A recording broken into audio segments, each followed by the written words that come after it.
So we've purchased thousands of properties over the last 12 years in the St. Louis market, and we've run into a lot of different situations where sellers have worked with different individuals that result in them getting burned. They either lose time, energy, or money. So today I'm going to break down some of those situations so that if you're looking to sell your house, you can avoid some of those situations so you don't burn time, energy, or money. This particular situation, we were working with a seller by the name of David. So David came to us about 6 months ago, and he was in a situation where he had a property to sell. He only had about 60 days until he needed the funds from that property, and he decided to list with an agent.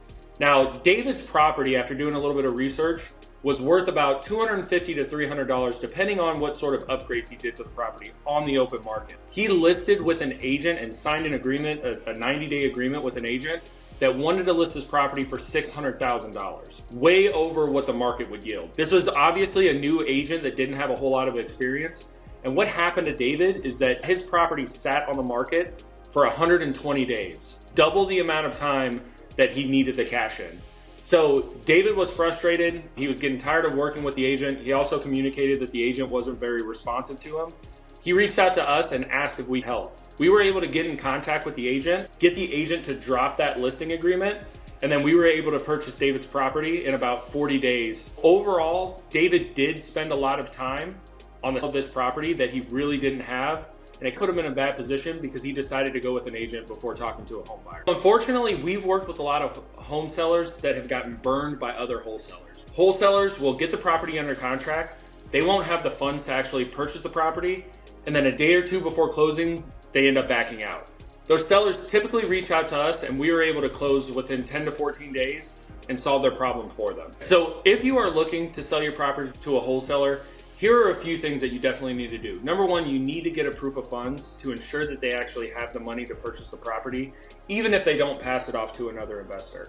The second thing is you need to make sure that they come to the house. A lot of wholesalers will get the property under contract. They have not seen the property condition at all, and then they realize that, hey, I can't move this thing. So when they get to closing, you're not going to get any money.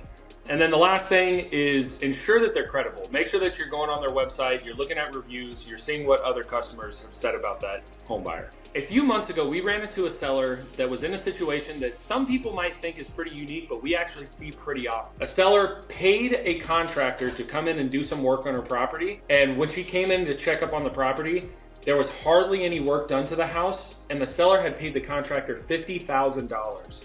That contractor was nowhere to be found. The seller tried to reach out to the contractor multiple times without success. She was unable to recoup her $50,000.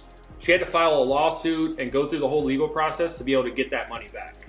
She reached out to us. We were able to give her a quick, convenient solution to her problem that allowed her to at least recoup some of her money with the sale of her property. So if you're looking to work with a contractor, one of the things to consider is the time, energy, and effort managing that contractor really worth it. If you're looking to work with a contractor to do renovations on a house that you're potentially selling, first, let a home buyer come in and give you an offer. Sometimes the energy and effort in managing that contractor is not worth the additional $5, $10K that you can make on the back end. For homeowners that are in a foreclosure situation and need a quick option to sell their property, we've seen that a lot of the times reaching out to an agent just does not work. We've come across a lot of sellers that we have not been able to help because they burned the 20 or 30 days that they have in pre-foreclosure working with an agent. The foreclosures that we are able to solve and help the seller kind of move on without damaging credit are usually the people that reach out to us right away when they know that they're in pre-foreclosure. So if you're in that situation, don't wait.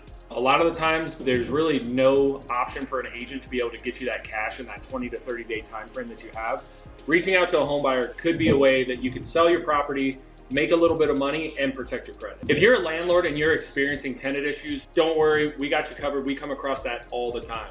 We've had multiple sellers reach out to us and say, hey, this tenant is not paying, they're damaging the house, what do I do?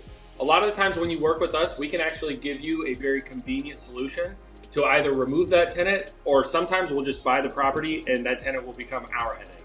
So if you're in that kind of situation and you don't have the energy to go through the whole legal process to remove that tenant, reach out to us. We can typically help you or at least point you in the right direction. So one of the sellers that we've actually worked with recently was in this exact situation. She was in a situation where she had us out to the house. She then talked to a realtor. She had a timeline of when she needed the money. The realtor actually told her that she needed to put $35,000 to $40,000 into the property in order to get the number that the realtor was promising her. Bottom line, Kara didn't have the time or the money to spend working with that agent. So she came back, reached back out to us, and we were able to solve her problem. We were actually able to give her some moving assistance. So she was able to move out of the property, get to her new place, and then we purchased the property a few days after. So if you're in that situation where you don't have the money to execute those repairs that can be pretty costly, reach out to us. We'd love to have a conversation with you. One of the unfortunate things that we come across often is loan remodifications. What that means is somebody might be in a position where they either can't afford their current mortgage, they're in foreclosure, and a lender will reach out to them and say, hey, I have a solution that will keep you in the house. We actually worked with a seller about 2 weeks ago that came to us and they're like, hey, we have to sell our house. We have a payment due in 2 weeks. So a balloon payment is when basically the loan needs to be paid in full by a certain date. So this seller was in that situation. She was going through pre-foreclosure. The lender came and said, hey, we can do a loan remodification for you. She didn't pay attention to the fine print and she realized that she needed to pay off her entire home in 2 weeks.